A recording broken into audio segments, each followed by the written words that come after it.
Olá, tudo bem? Shabbat Shalom, sou o pastor Fábio. Eu sou um pastor que está fazendo Techuvá. Estamos retornando para as raízes judaicas da fé. E todo Shabbat nós nos reunimos aqui em casa para estudar a Torá. E essa semana nós vamos estudar a segunda paraxá do ciclo do novo ano 5786, a paraxá de Noa, que está... E nós vamos estudar hoje Gênesis 6, do versículo 9 ao versículo 11. Amém? O nosso objetivo ensinando a paraxá, quando falamos da Torá, é anunciar o Messias como rei de Israel. O nosso objetivo, quando ensinamos e falamos sobre a Torá, é levar você a entender, a ver Yeshua na Torá. O livro de João, capítulo 5, versículo 45, 47, vamos abrir lá João 5, 45. João 5, 45 fala assim, ó: não pensem que serei o acusador de vocês perante o Pai. Que Yeshua falando, né? Sabem quem os acusará? Moshe, ou Moisés, aquele com quem vocês contam. Se vocês realmente crescem em Moisés, creriam em mim, porque ele escreveu a meu respeito.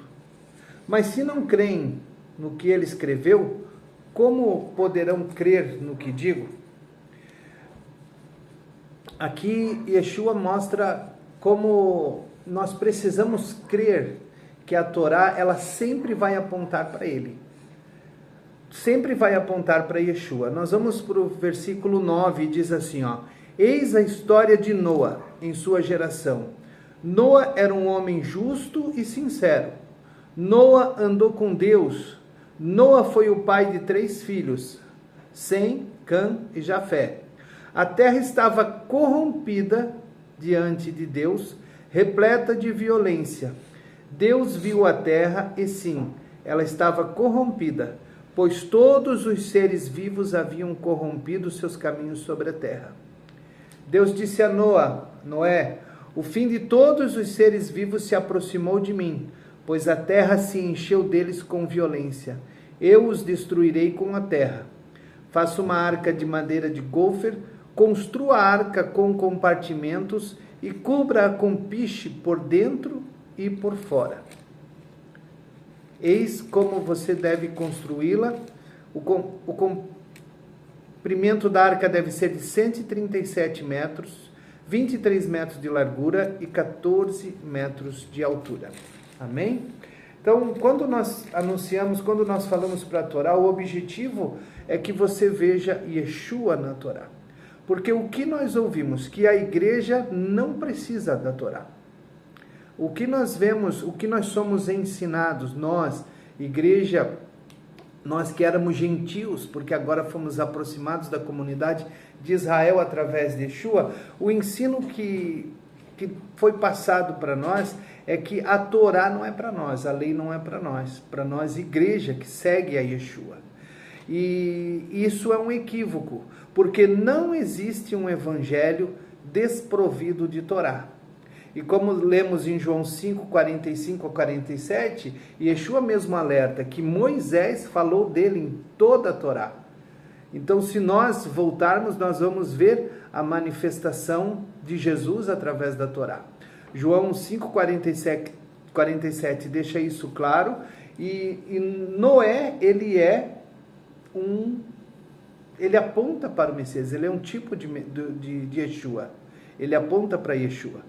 Então, quando Paulo ele fala sobre que toda a Escritura é inspirada por Deus, nós vamos entender que toda ela, desde Gênesis até o Apocalipse, vai apontar para Yeshua. Então vamos abrir lá, abram comigo, 2 Timóteo capítulo 3, versículo 15 ao 16. Porque desde criança você conhece as sagradas letras, que são capazes de torná-lo sábio para a salvação mediante a fé em Cristo Jesus. Toda a Escritura é inspirada por Deus e útil para o ensino, para a repreensão, para a correção e para a instrução na justiça. Toda a Escritura é inspirada por Deus. Então, nós vamos ver na Torá o nosso Yeshua revelado em toda a Torá. E no livro de Gênesis, na Parashá de Noa, nós vamos ver Yeshua sendo revelado. Amém? Então, não existe um evangelho sem ter conexão com a Torá.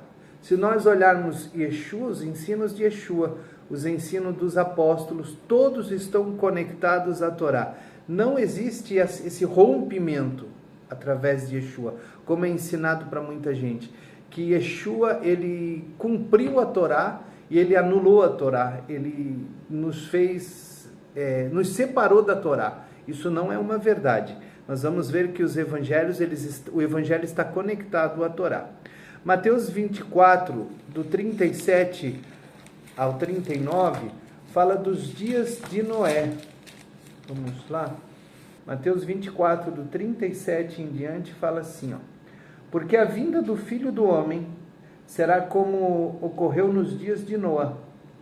Nos dias antes do dilúvio, o povo vivia comendo e bebendo, casando-se e dando em casamento, até o dia em que Noé entrou na arca. E eles não perceberam nada, até que veio o dilúvio e arrastou a todos. Será exatamente dessa forma quando o Filho do Homem vier. 2 homens estarão no campo, um será levado e o outro deixado. 2 mulheres estarão moendo trigo, uma será levada e a outra deixada.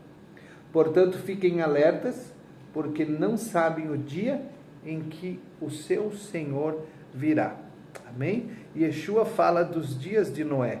Então, essa conexão você está vendo aqui, como já lemos em Mateus 24. Lucas 17 também, versículo 26 ao 27, diz assim, ó: da mesma forma, no tempo do Filho do Homem, as coisas serão semelhantes aos dias de Noé. As pessoas comiam e bebiam, homens e mulheres se casavam, até o dia em que Noé entrou na arca. Então veio o dilúvio e destruiu a todos. Então, você vê nessas duas passagens como Jesus, como Yeshua ensina sobre os finais do tempo. Então, há essa ligação. O que nós estamos vivendo hoje? O que aponta para o fim? O que aponta para o desfecho de toda a história da igreja, a história de Israel? O que aponta? É o que está acontecendo agora. Em Mateus 24, do 37 ao 39, nós vamos ver o Senhor Yeshua falando assim: porque a vinda do Filho do Homem será como ocorreu nos dias de Noé. Nos dias antes do dilúvio, o povo vivia comendo e bebendo, casando-se e dando em casamento, até o dia em que Noé entrou na arca, e eles não perceberam nada, até que veio o dilúvio e arrastou a todos. Da mesma forma, você vai ver no livro de Lucas, capítulo 17, do 26 ao 27, o Senhor Jesus também se refere a essa passagem de Noé. E Yeshua fala dias de Noé. Então nós vemos como isso tudo, a paraxá de hoje, de Noé, como ela é válida, como ela é atual para os nossos dias hoje, como ela está falando da nossa atualidade, e ela ensina sobre os fins do tempo. Então nós vemos essa conexão de Noé com Yeshua, com os ensinos do nosso mestre. Então, a época que nós vivemos hoje, o que nós temos vivido hoje, aponta para a época de Noé? O que você acha? Estamos vivendo o dia de Noé? A desobediência do homem em relação aos princípios divinos, ela alcançou um nível insustentável. O procedimento do homem, o que aconteceu na época de Noé, fez com que o Eterno, com que o nosso Deus, viesse a decretar o dilúvio e o fim da vida na terra. O princípio que nós vemos aqui é o que nós vemos? Que o pecado que estava sendo praticado na terra na época de Noé, ele era algo tão grave que contaminava a terra. A terra foi toda contaminada com esse pecado. A maldade era muito grande. E o que acontece? Nós vemos que a natureza não foi só a humanidade. A natureza, ela absorveu a iniquidade. No livro de Gênesis 6, como nós já lemos, nós vamos ver que o Senhor não fala. Algumas versões diz que a humanidade se corrompeu, né? Mas nós vamos ver, eu estou aqui com a Bíblia judaica, do original, então nós vamos ver o que diz ali. Versículo 11, Gênesis 6, 11, diz: a terra estava corrompida diante de Deus, Deus viu a terra, e sim, ela estava corrompida, pois todos os seres vivos haviam corrompido. Algumas versões falam que toda a humanidade se corrompeu. Não. No original, nós vamos ver que todos os seres vivos estavam corrompidos. Então, o princípio qual é? Que o pecado, quando ele é praticado, ele contamina toda a terra. E nós vemos que toda a natureza absorveu esse mal, absorveu a iniquidade. A terra foi corrompida. A palavra corrompida do hebraico, ela fala de destruir o valor ou a qualidade de algo. Então, no hebraico, corrompido, a palavra é shahat. A palavra shahat, ela fala de destruir, de tirar o valor, de anular o valor de alguma coisa. E a terra, ela perdeu o seu valor com o pecado, com a abundância do pecado que havia nos tempos de Noé. Então, no dicionário, estava vendo um dicionário bíblico, a palavra shahat, corrompida, ela fala de destruir, de estragar, de tornar decadente, moralmente podre, arruinar ou danificar a ordem natural ou social. Então era algo muito grave, algo que mexeu com o coração de Deus. Então o homem destruiu com a desobediência, com a sua iniquidade, ele destruiu o valor da vida. E isso corrompeu, mexeu com a natureza. Mexeu com a natureza. Então, a palavra de Deus no original diz que a terra estava cheia de Hamas. Significado da palavra Hamas. A gente ouve muito falar dessa palavra nos últimos 2 anos, né? A terra estava cheia de Hamas, que no hebraico significa violência. Violência. Então, o homem, ele contaminou a terra. E esse princípio está no livro de Levíticos 18 e Romanos 8. A criação é contaminada com alguns dos pecados. O livro de Levítico, ele fala sobre santidade, né? Ele fala da santidade do homem. Então, no livro de Levíticos, nós vemos que o pecado que está se referindo aqui no livro é um pecado na área sexual. Então, a maldade se multiplicou de uma forma muito grande e o que acontece? Essa maldade, o pecado sexual atingiu toda a criação. Os rabinos, os estudiosos judeus, eles falam sobre Yetzer Hará. Yetzer Hará é a inclinação para o mal. Isso está dentro do ser humano.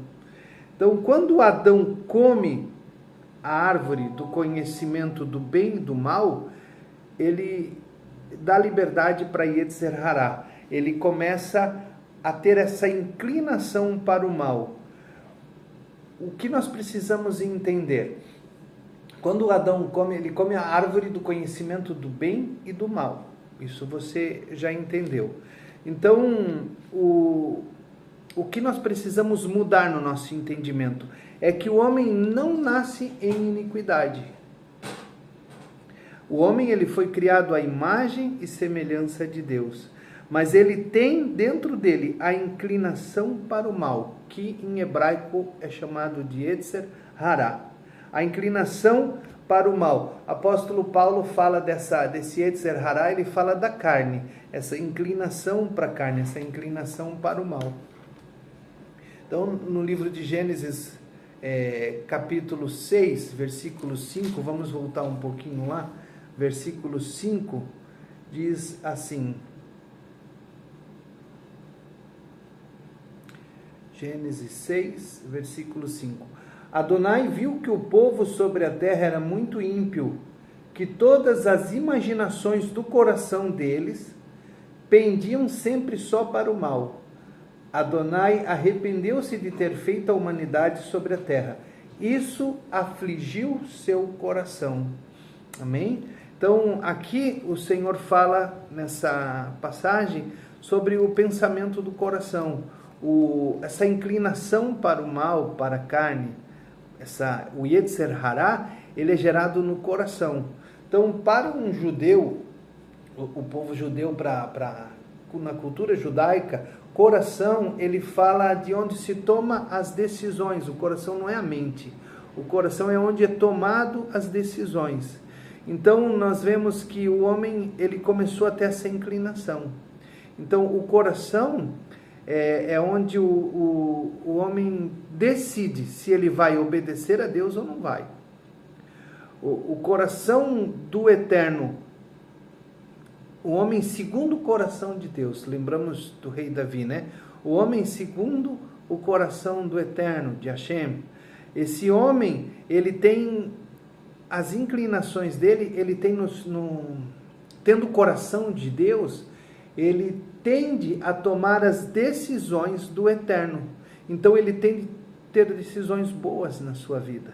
E às vezes, quando nós não estamos conectados com o Eterno, quando nós estamos afastados de Deus, quando nós não estamos meditando diariamente na Torá, esse alimento para a nossa alma, nós precisamos. O homem toma as decisões no coração. Amém? Então, é onde ele toma as decisões. Então, o nosso coração tem que estar alimentado com a Torá. Se nós não tivermos o alimento diário, nós enfraquecemos no nosso relacionamento com Hashem. Nós nos enfraquecemos e nós deixamos de tomar as decisões corretas. Nós começamos a tomar decisões baseadas na nossa alma, sem a Torá.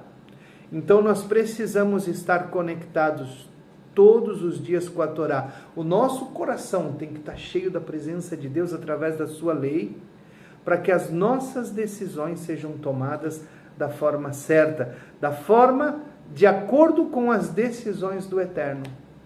Por isso que Davi era um homem segundo o coração de Deus. Então, aqui nós vemos no versículo 6 que Deus, ele se arrepende, né? Olha só, versículo 6 diz assim: Adonai arrependeu-se de ter feito a humanidade sobre a terra. Isso afligiu seu coração. Amém? Esse arrependimento não é o mesmo arrependimento de quando nós falamos techuvá. Esse arrependimento aqui fala de uma compaixão que pesou o coração de Deus. E Deus, ele tem esse sentimento. E o Eterno toma uma decisão, exterminar a criação. Não foi só o homem, foi toda a criação. Então, por que toda a criação? Porque até os animais, eles chegaram o grau de iniquidade era tão grande na humanidade que corrompeu os animais. Então, na paraxá de hoje, nós vemos que existia um homem, né, que em sua geração, e que achou graça aos olhos de Deus. E esse homem era quem? Era Noa. E o Senhor fala com ele, o Senhor diz: eu vou criar um cataclisma, algo muito grande, e vou exterminar a minha criação. E ele fala com Noa, ele diz: eu vou mandar um dilúvio.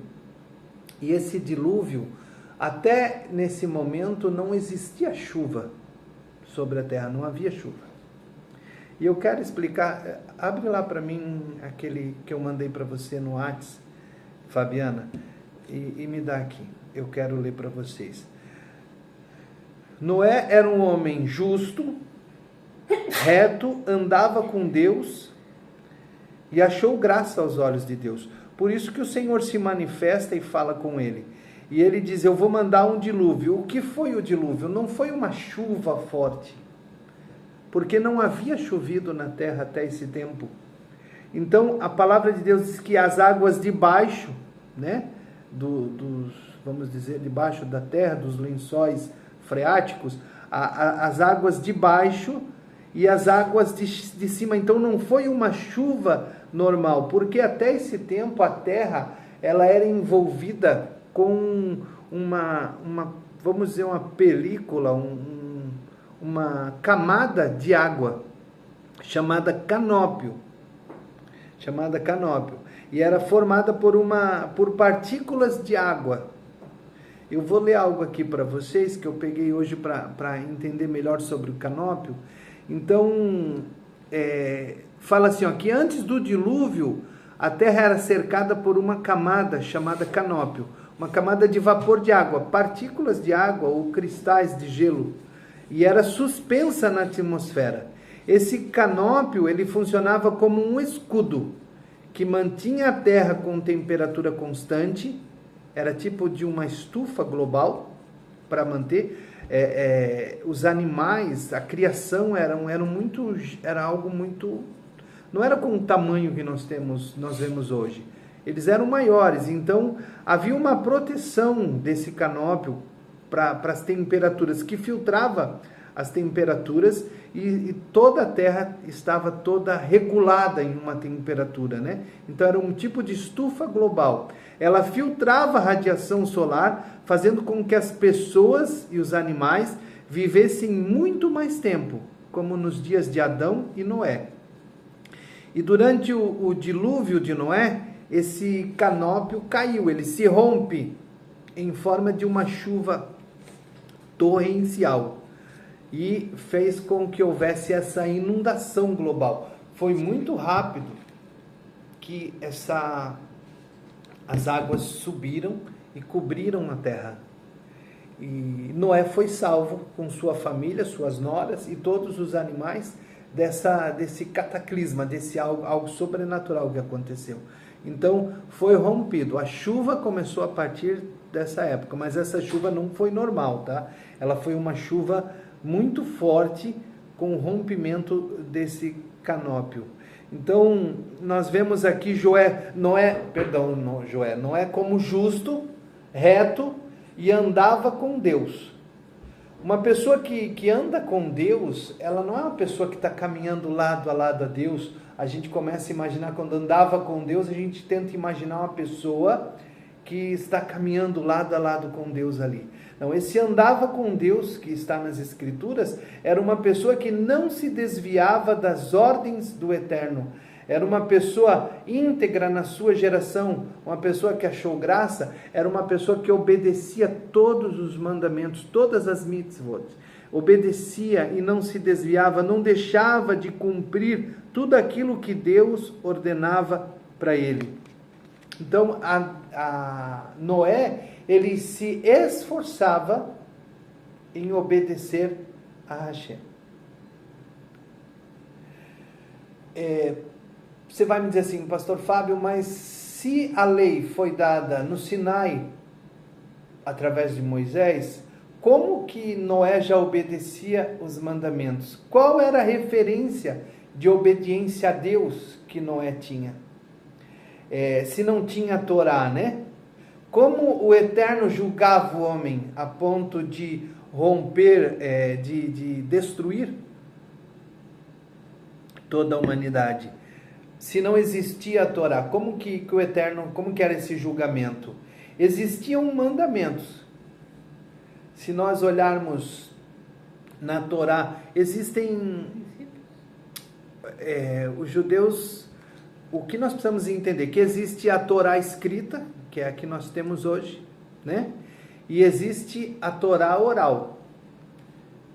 E muitas coisas nós precisamos entender da Torá estudando um pouco da Torá oral.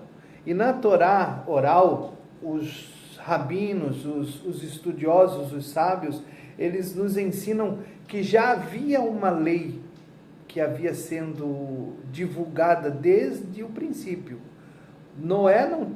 Adão não tinha essa lei para a vida dele, mas nós vemos que essa lei já existia. Por quê? Existiam mandamentos que já eram divulgados nessa época, tanto que Noé não se desviava deles. Noé andava de forma íntegra, que agradava a Deus, a ponto de achar graça, né? Então nós vamos ver aqui, quando Noé entra na arca, o Senhor manda ele levar 7 pares de animais puros,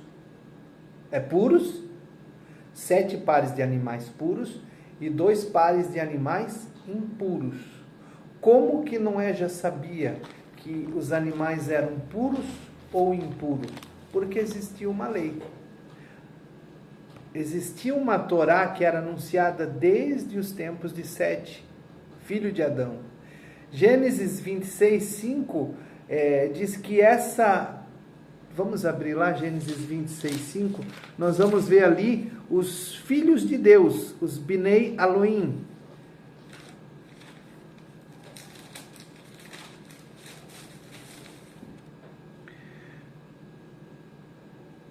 Olha só, Gênesis 26, 5 diz assim, tudo isso porque Abraão atentou para o que eu disse e realizou o que lhe ordenei fazer.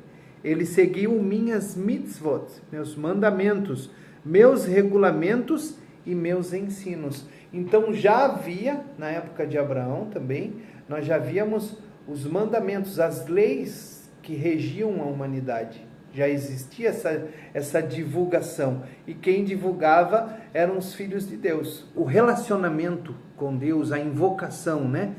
Começa através da geração de Sete. A palavra de Deus que seu filho Enoque começou a invocar a Deus a partir dele.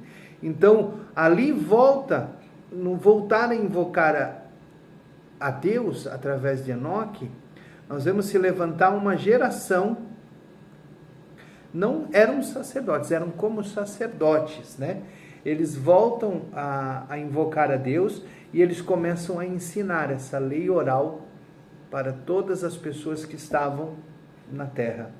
Então, os filhos de Deus eram pessoas especiais. Eles eram autoridades, né? Algumas versões da Bíblia falam juízes, está entre parênteses juízes, né? Rashi, ele disse que eram nobres, que os filhos de Deus, os Binei Elohim, eram pessoas nobres. E alguns tentam falar, né? Existe uma teoria, por algumas vertentes do judaísmo messiânico, que falam que os Binei Elohim eram anjos que se afastaram de Deus e tiveram relações com as mulheres, mas nós não acreditamos dessa forma, nós não cremos nisso porque não se sustenta. Não vamos entrar nesse assunto, mas não se sustenta. E é algo tão sério que existem, no meio dos judeus, existem ramificações que proíbem ensinarem isso por não ser uma verdade, essa vertente que diz que os filhos de Deus eram anjos. Eles eram pessoas especiais. Como falei, eram autoridades, juízes, eram pessoas nobres, segundo Rashi. E esses homens, eles contaminam a humanidade, eles se afastam, eles ensinavam.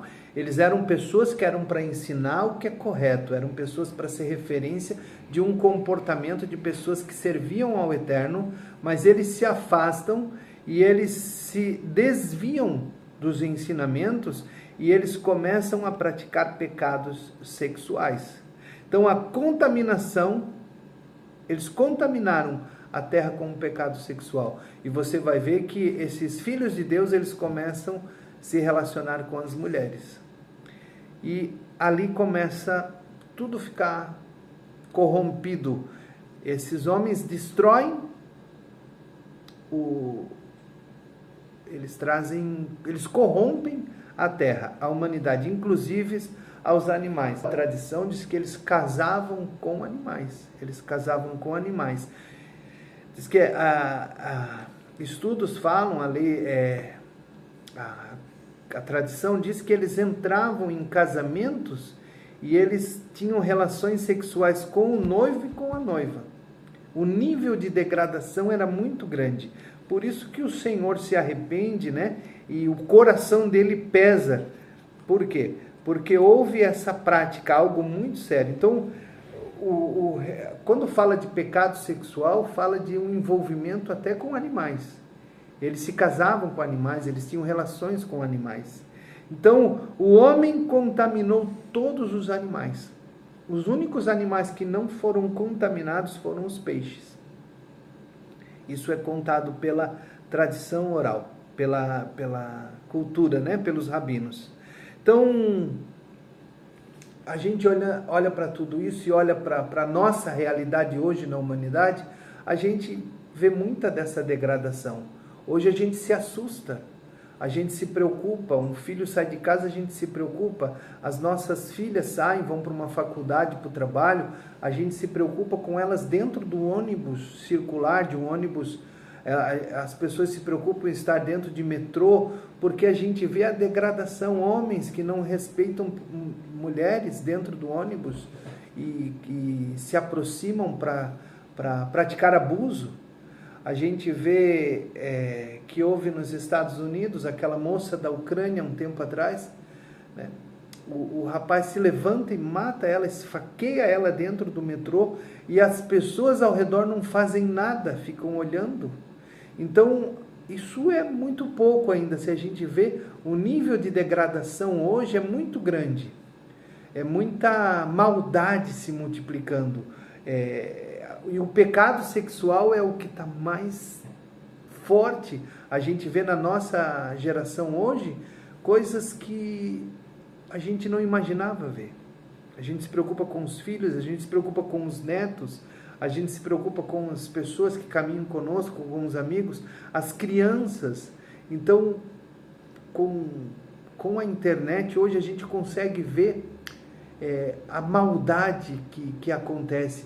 Crianças, o abuso infantil, a gente consegue ver com toda essa manifestação que houve no Brasil da direita e o nosso governo, né? Ele trouxe à luz tantas coisas que estavam escondidas para tratar aquilo, para impedir que acontecessem, que era o abuso infantil. E a gente, com toda essa revelação que veio através, principalmente da nossa Damares, né? Ela mostra para nós esse nível de maldade com as crianças, algo que nos faz ficar desesperados só de imaginar, coisas que não passavam na nossa cabeça, mas acontecem. Crianças que são geradas, mulheres que têm filhos para ceder para abuso, crianças que são cedidas para imoralidade sexual, para gravar vídeos, para pornografia infantil.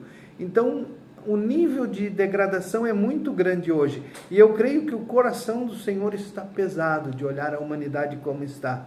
E cada vez vai ficar pior, né?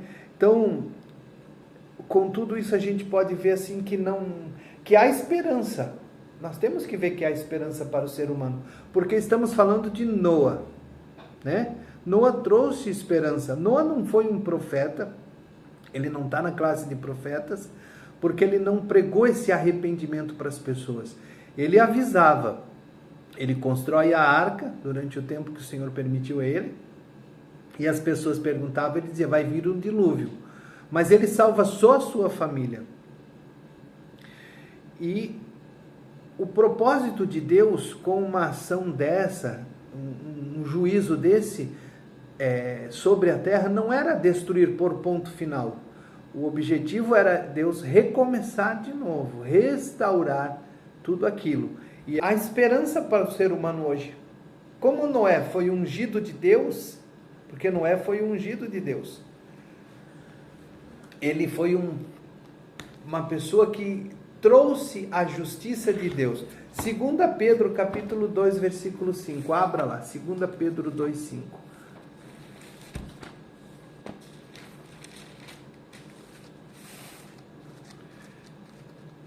Hoje é o primeiro Shabat que nós estamos colocando o vídeo.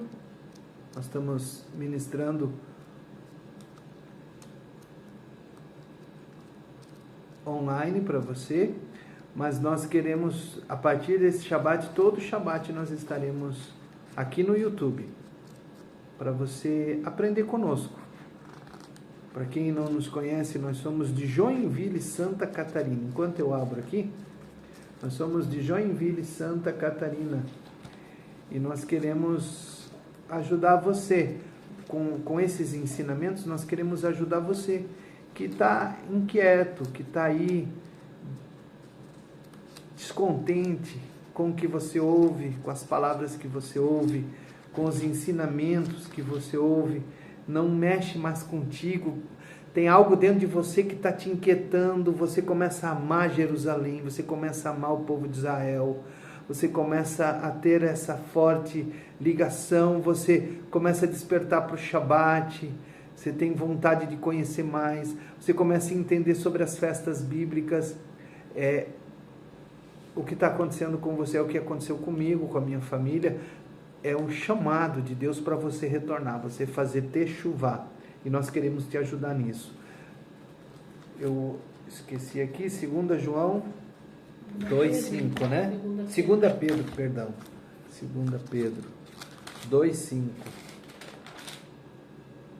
2 Pedro 2,5 diz assim: E ele não poupou o mundo antigo, pelo contrário, preservou Noa, o arauto da justiça. Para Pedro, Noa era um arauto da justiça, um pregador da justiça. E Noa foi usado para alertar aquela geração, mas não acreditaram nele, né? Então a palavra de Deus diz que os ímpios, que na época de Noa, só a família dele foi salva na arca, e as 3 noras e os animais. Toda aquela humanidade se perdeu. E eles foram levados pelo quê? Pelas águas do dilúvio. Então, quem eram os que foram levados? Não eram os ímpios? Os ímpios foram levados, eles foram tomados. E Mateus 24 diz assim: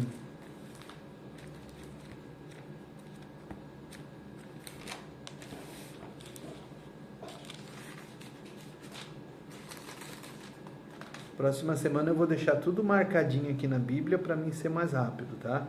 Mateus 24, do 37 a 41 diz assim, ó: Porque a vinda do Filho do Homem será como ocorreu nos dias de Noa.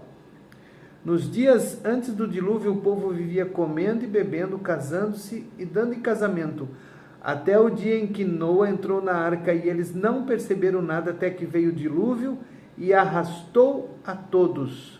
Será exatamente dessa forma quando o Filho do Homem vier. 2 homens estarão no campo, um será levado e outro deixado. 2 mulheres estarão moendo trigo, uma será levada e a outra deixada. Portanto, fiquem alertas, porque não sabem o dia em que o seu Senhor virá. Aqui nós vimos que no dilúvio os ímpios foram levados. Existe uma teoria que nós que viemos da vertente evangélica, protestante, nós aprendemos e foi ensinado para nós sobre o arrebatamento pré-tribulacionista, antes da tribulação. E nós somos ensinados nessa passagem aqui, e é ensinado que um será levado e o outro deixado. O que será levado é o que será arrebatado, e não é o que está escrito aqui. Aqui está referindo a como aconteceu na época de Noa. Um será levado. Quem vai ser levado? Os ímpios. Eles vão ser levados para outro lugar. Nós aprendemos que seríamos arrebatados, tirados da terra, e nos encontraríamos com o Senhor nos ares e viveríamos com Ele no céu. Não é verdade isso. Isso é um assunto para outro ensino. Mas as pessoas que serão retiradas, levadas e tiradas, como diz aqui, são os ímpios que serão levados como as águas do dilúvio levou eles. Então, as bodas quando nós falamos sobre isso, nós estamos falando de uma teologia pré-tribulacionista, o arrebatamento secreto. A gente vê, eu tenho 53, vou fazer 54 agora, dia 5 de novembro. As pessoas que têm mais tempo, a gente assistiu muito filme, Deixados para Trás. Era uma teologia que gerou até filme, pessoas fizeram filmes e aquilo foi fortemente difundido em todo o mundo.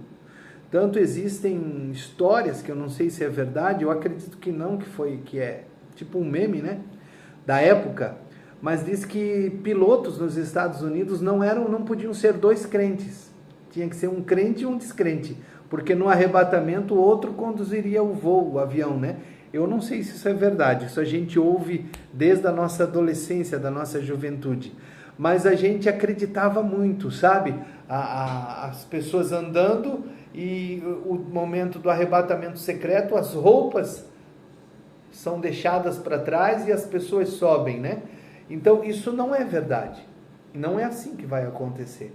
A palavra de Deus diz que nós vamos ser arrebatados e vamos nos encontrar com o Senhor nos ares e vamos voltar com Ele para reinar aonde? Em Jerusalém. Nós vamos voltar para Israel, nós vamos voltar para Jerusalém. É lá que vai acontecer as bodas do Cordeiro. Os 1000 anos serão em Jerusalém. Nós que cremos, temos caminhado, vivido a Torá, obedecendo os princípios da Torá, os mandamentos, seguindo os ensinos de Yeshua, sendo firmes nos ensinos de Yeshua, que é a Torá ensinada, os apóstolos, que é a Torá ensinada, nós reinaremos com Ele no milênio. As bodas serão em Jerusalém. As pessoas acham que as bodas vão ser no céu. Isso não é bíblico. Essa teoria foi criada em 1830 por uma mulher chamada Margaret MacDonald. Ela teve um sonho, uma visão, e ela começou a difundir aquilo, e pregadores da época começaram a difundir, e isso virou uma teologia humana. Não está na Bíblia isso. Então, é uma teologia de um século atrás, 1830, de um século atrás. Então, não tem base bíblica para o arrebatamento secreto, ok? Então, os que são levados, eu não quero ser dos que são levados, ninguém aqui quer ser dos que são levados, né? Nós queremos ser arrebatados, mas não para estar com o Senhor nos céus por toda a eternidade. Eu quero ser arrebatado, e o arrebatamento vai ser depois da tribulação. Nós não somos pré. Nós cremos que depois da tribulação, Israel e aqueles que foram enxertados, porque também o pré-tribulacionista, o arrebatamento secreto, eles tiram Israel. Israel vai ficar na terra sofrendo como? Se Israel é o povo de Deus. Não, nós junto com Israel seremos arrebatados. Vai haver a ressurreição. E na ressurreição seremos arrebatados. E nos encontraremos com Ele nos ares e voltaremos para o reino milenar, 1000 anos de reino, e reinaremos com Mashiach, com Yeshua, em Jerusalém. Estaremos lá para as bodas, amém? Então, você vê que há uma ligação entre o Messias e Noé. Noé tipifica o Messias. Então, não tem como falei no início, não tem como separar Noé do Messias. A Torá do Evangelho.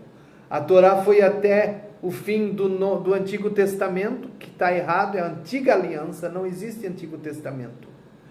E a Nova Aliança, que para nós e para o povo judeu que crê no Messias, é a Brit Hadashah. Nova Aliança.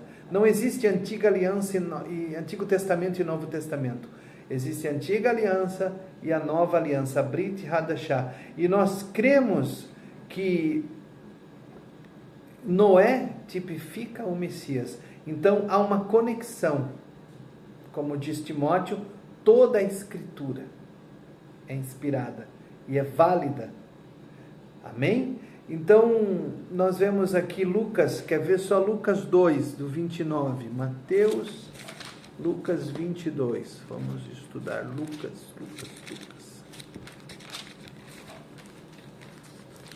Lucas 22.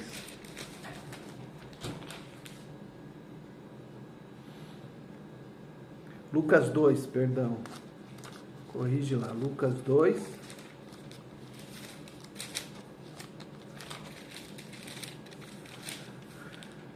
Do 29 ao 32. Diz assim, ó: Agora, Adonai, de acordo com tua palavra, teu servo pode partir em paz, porque vi com meus olhos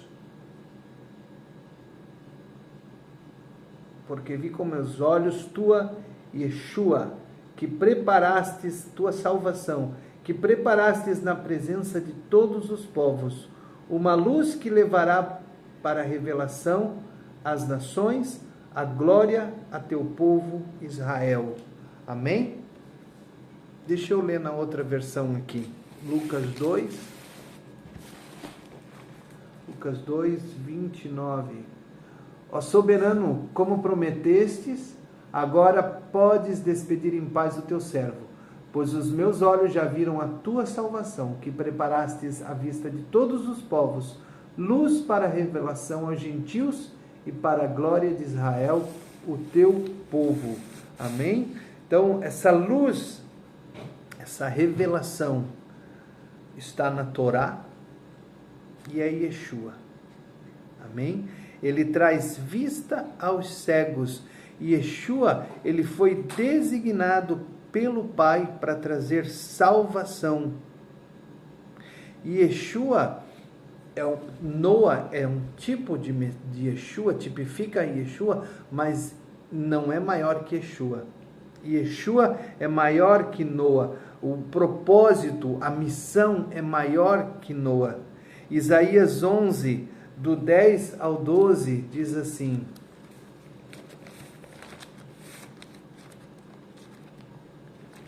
Isaías 12.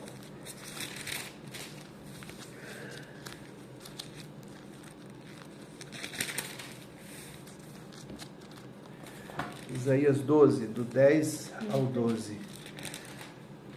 Não tem. Isaías 12 vai até o 6 só. Perdão, Isaías 11, desculpa, Isaías 11. Eu abri 11 e falei 12. Diz assim, ó: naquele dia, a raiz de Jessé será como uma bandeira para os povos. Os goim, ou as nações, a procurarão, ou os gentios, em alguma versão, né? A procurarão. E o lugar onde ela descansa será glorioso. Naquele dia, Adonai levantará a mão novamente pela segunda vez para reivindicar o remanescente de seu povo, de Ashur do Egito, de Patros, da Etiópia, de Eilam, Shinhar, Amate e das regiões costeiras do mar. Ele será uma bandeira para os gentios, para os goim, reunirá os dispersos de Israel e juntará os espalhados de Judá. Amém? Então, esse é o nosso Messias. Aqui diz que ele içará uma bandeira para os goins. Aqui, traduzindo do original, essa bandeira, ou estandarte, algumas versões falam estandartes, mas fala que ele será um sinal, né? Uma bandeira que será um sinal para os goim. Ele vai mostrar o caminho novamente. É o que está acontecendo, é o que nós estamos fazendo aqui na nossa comunidade, fazendo techuvá, voltando para o caminho. Então, o Messias, ele vai apontar para o caminho. Ele vai trazer vista aos cegos, às nações. E Yeshua foi designado pelo Pai para isso, para mostrar para nós o caminho de volta. É isso que Deus está fazendo, por isso que nós fazemos techuvá, por isso que nós estamos hoje começando a ensinar a Parashá no YouTube. Queremos trazer os ensinamentos que têm trazido mudança para nós. Você pode perceber que é a primeira vez que eu estou trazendo esse estudo, não somente para nós que estamos aqui, mas gravando para vocês também, né, online. Mas isso é a primeira vez. Na próxima eu já vou estar mais tranquilo, mais solto aqui para falar. Então, nós estamos vendo que Yeshua, ele quer nos apontar esse caminho. Fazer techuvá, voltar para o caminho, para as veredas antigas. Esse caminho de volta nos leva a um lugar de paz, de descanso. Jeremias 6,16. Olha que tremendo que diz Jeremias 6,16. Quer ver só?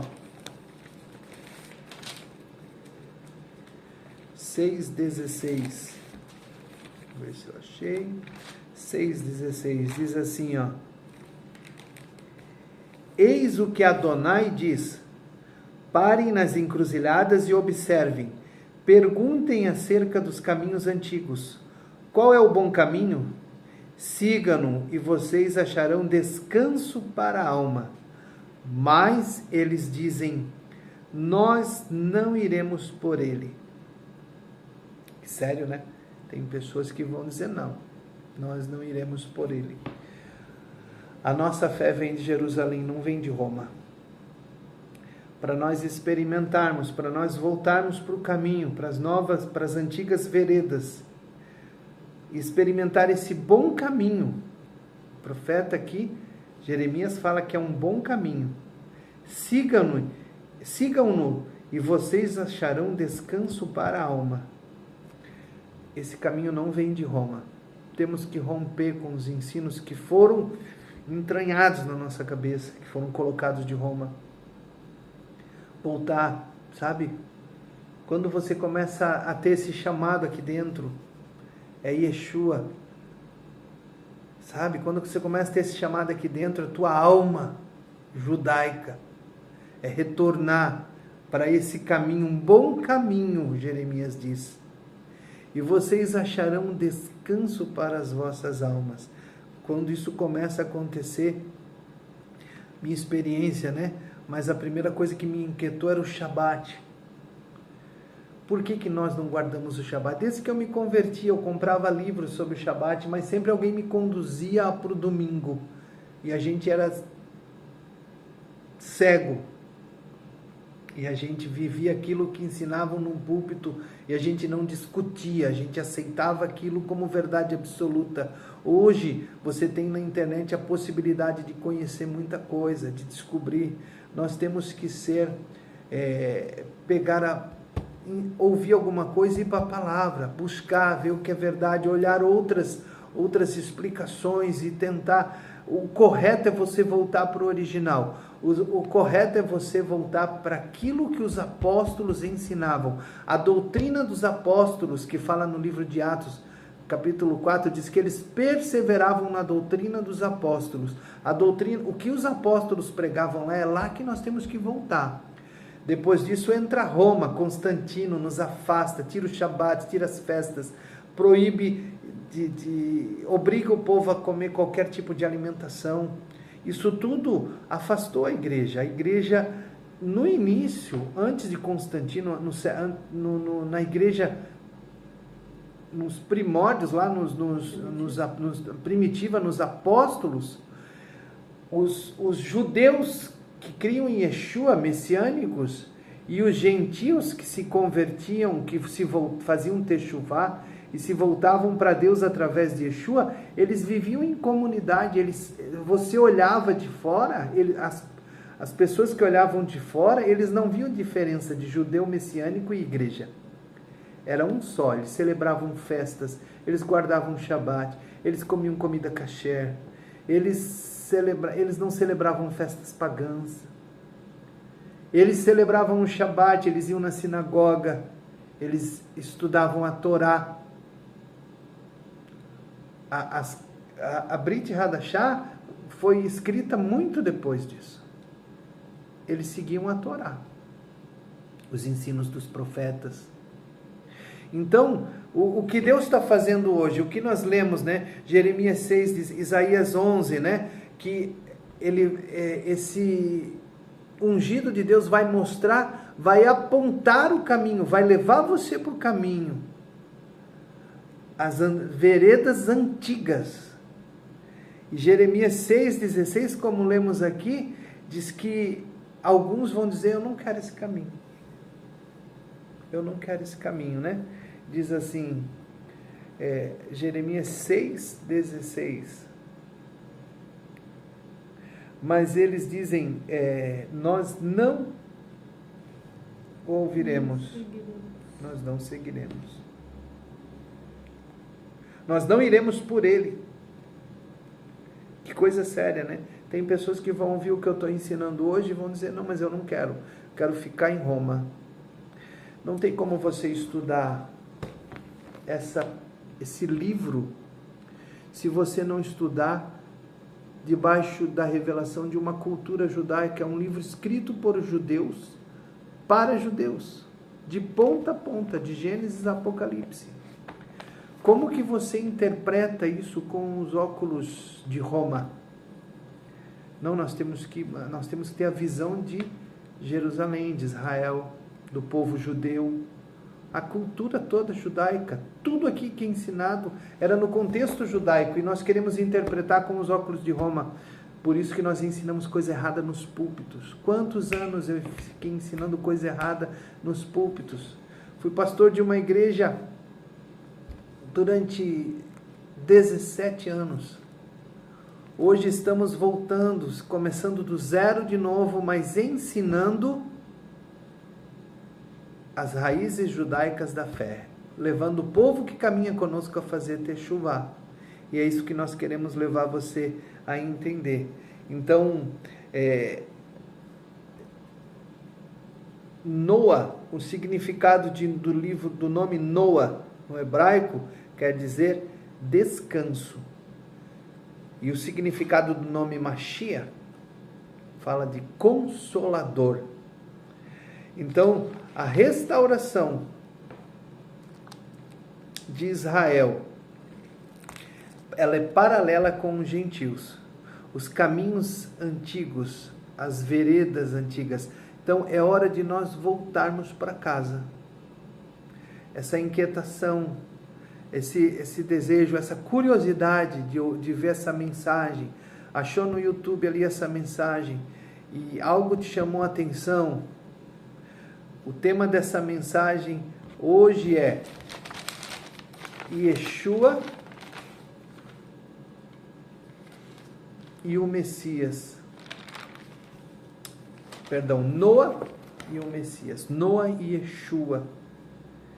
Então, esse desejo que você tem de se aproximar da verdade, essa curiosidade pelas coisas de Israel, as raízes judaicas da fé, você quer descobrir, isso, o Messias já tirou a tua cegueira, deu visão para você, abriu os teus ouvidos espirituais, caiu essas escamas dos teus olhos e você quer se voltar, você está tendo desejo de entender mais sobre a verdadeira fé judaica. Então é hora de voltar para casa. Ele está te chamando. Hashem está te chamando para voltar para casa. Adonai, o nosso eterno Deus, nos voltar para Jerusalém. Amém? Muitos vão dizer, não quero voltar para Jerusalém, quero ficar como estou. Eu fico pensando assim, se eu fosse um pastor hoje de uma grande igreja e eu me encontrasse com a visão da restauração e eu quisesse fazer Teshuvá, como que ia ser o meu raciocínio? Se eu me voltar agora com uma igreja de 1.000 pessoas, 2.000 pessoas, essas pessoas não vão me acompanhar e eu vou perder todas elas. Será que eu faria Teshuvá? Deus permitiu que a gente tivesse que parar. Eu parei em 2018, logo em seguida começou a pandemia. Eu parei porque eu adoeci. Eu entrei em depressão, tive transtorno de ansiedade generalizada, síndrome do pânico. E eu tive que parar. Zeramos, fomos para uma igreja caminhamos, eu e minha família, numa igreja para mim me tratar, me curar. Em 2023, 4 anos depois, o Senhor me chama para recomeçar da forma que eu acho que é correta. Me aproximando, fazendo techuvá, voltando para Jerusalém, voltando para casa. Hoje nós vivemos, e cada dia vivemos nos aperfeiçoando cada vez mais. Nós guardamos Shabat, nós nos reunimos na sexta-noite, fazemos o Kabbalat Shabat, o recebimento do Shabat. Nossa mesa muito bonita, minha esposa deixa a mesa bonita, com as halotes, acendemos as velas. Sábado, no final do dia, nos despedimos do Shabat, celebramos as festas bíblicas, celebramos agora, a última festa que celebramos foi Tabernáculo, Sukkot, e estamos num novo ciclo. E eu queria convidar você. Nós vamos orar encerrando nesse momento. Eu quero dizer para você assim, ó, Yeshua é o nosso Consolador. E Ele nos aponta o caminho de volta para o Pai. Pastor, mas eu já aceitei Jesus, eu já voltei para o Pai. Você precisa conhecer as raízes da fé judaica. E você vai entender que, para você ter esse relacionamento com o Pai, que você sempre sonhou, você precisa romper com Roma. Amém? Tem uma senhora que é uma líder, que é uma referência para mim, a irmã Zenate. Quarta-feira nós sempre estamos com ela reunidos, e ela diz assim, a igreja perdeu muita coisa quando foi afastada de Jerusalém, de Israel. E nós perdemos muita coisa mesmo. Amém?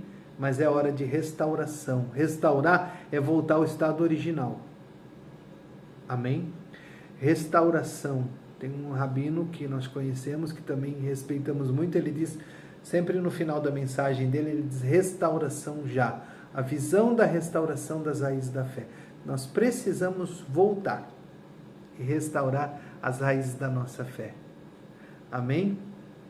Então, que nós sejamos como Noé, que achou graça porque escolheu se manter nos caminhos do Eterno.